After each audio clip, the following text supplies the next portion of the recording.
I hate debating Donald Trump supporters, on social media. It's one of the most tedious things that I think that I've ever had to go through. And I think that observationally, one point of criticism that I would make of Donald Trump supporters is that I feel like many of them just lift their talking points directly from Donald Trump himself, and they don't really go through any other media source, or they run to Fox News or media outlets that are ultimately supportive of the Trump administration to make their defense of, Donald Trump as a president.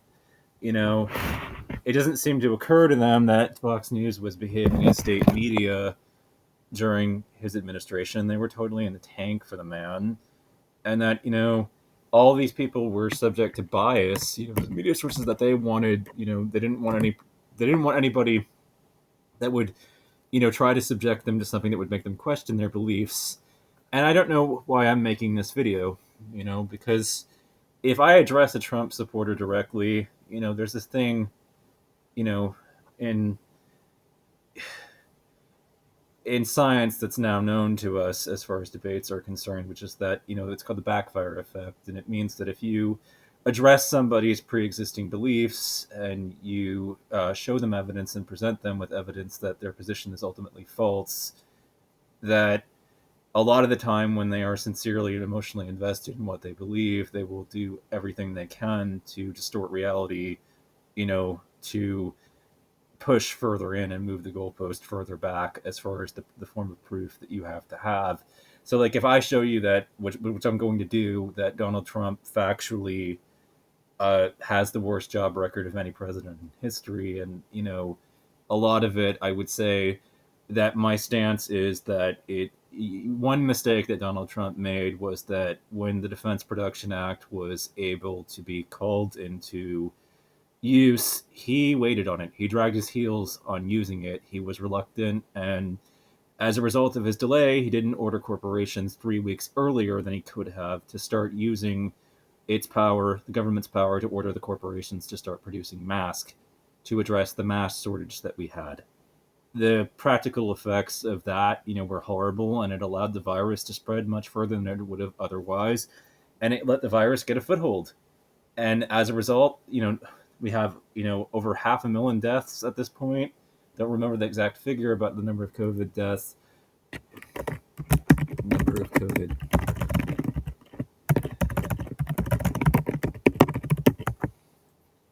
number of COVID deaths. So I'm looking at the CDC's number of actual deaths. So you're at a whopping 500,000 people. So 521,294,000 of us are no longer with us, as a result of this man's terrible, terrible mismanagement of this crisis. And I don't know that you could attribute all of that to the mask failure, but you could probably get that figure down if he had actually done what he was supposed to do during his power.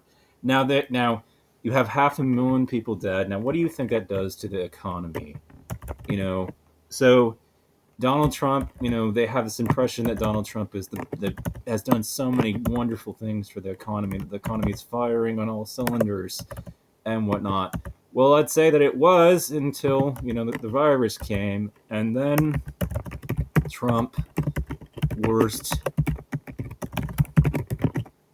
And I'm doing research, I'm pulling up my actual articles, and I'm going to put something in the underbar, and just read from it, fact check. Chart shows job growth by president shows historic unemployment under Donald Trump. The claim: Trump is the worst jobs president in history. That was the claim.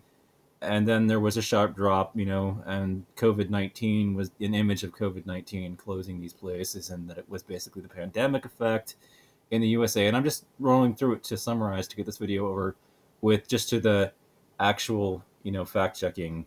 We rate this claim as true based on research. More jobs were lost during Trump's administration than any in history.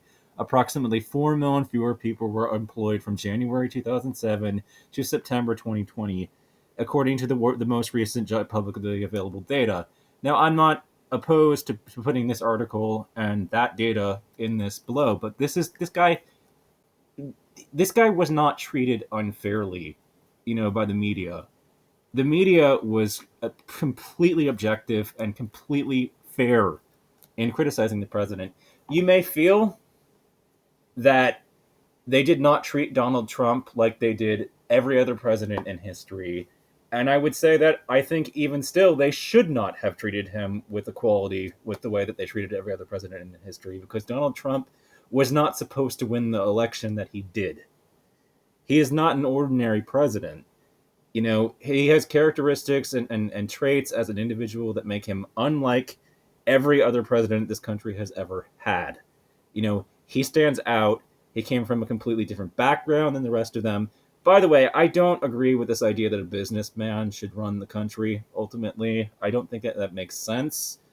And yet, you know, if we were going to concede that argument, I think he was one of the worst businessmen that we could have picked to actually run the country. You know, Branson would have made a better one, the guy behind Virgin. He called them out as the vindictive bastard that he is. And, if you know anything about business, do you think that McDonald's ultimately, was sued by that lady for the coffee, doesn't let her, come in and shop at McDonald's anymore? No, they don't hold grudges, and yet this idiot does. There's no room for emotional crap like that in business. You're just trying to make money. I mean, that's it. And yet we have this guy who's the most emotional of the businessmen that you can think of. He's very vindictive, spiteful. He's unsettling in that way as a person.